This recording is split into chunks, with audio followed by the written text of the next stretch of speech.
मान तालुक्यातील राणंद गावातून एक धक्कादायक बातमी।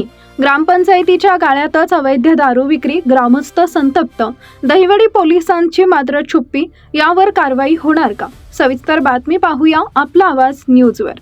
मान तालुक्यातील राणंद गावात ग्रामपंचायत कार्यालयाच्या पाठीमागे असलेल्या व्यापारी गाळ्यात अवैधरित्या दारू विक्री सुरू असल्याचा गंभीर आरोप ग्रामस्थांनी केला असून यामुळे संपूर्ण परिसरात संतापाचं वातावरण निर्माण झालंय। राणंदच्या मुख्य चौकात ग्रामपंचायत कार्यालय असून याच ठिकाणाहून दहिवडी, मार्डी आणि गोंदवले खुर्द या गावाकडे जाणारा मुख्य मार्ग आहे। याच ठिकाणी दहिवडीकडे जाणाऱ्या प्रवाशांसाठी एसटी बस थांबा असून महिला, ज्येष्ठ नागरिक, विद्यार्थी आणि नागरिकांची दिवसभर मोठी वर्दळ असते। पंडित नेहरू विद्यालयाकडे जाणारा हा प्रमुख मार्ग असल्याने शेकडो विद्यार्थी रोज याच रस्त्याने ये-जा करतात। अशा संवेदनशील ठिकाणी ग्रामपंचायतीच्या व्यापारी गाळ्यात मोठ्या प्रमाणात अवैध दारू विक्री सुरू असल्याचा आरोप ग्रामस्थांनी केला आहे।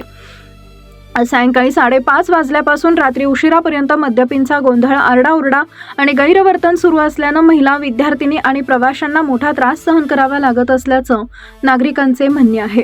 या परिसरात अंगणवाडी, जिल्हा परिषद, मराठी शाळा तसेच प्राथमिक आरोग्य उपकेंद्रही आहे।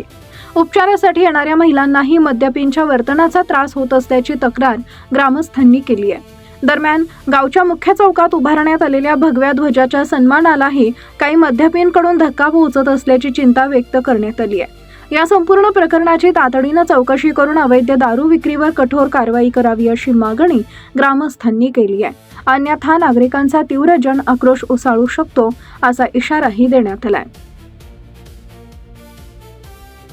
आवाज न्यूज साठी संदीप जठार, गोंदवले।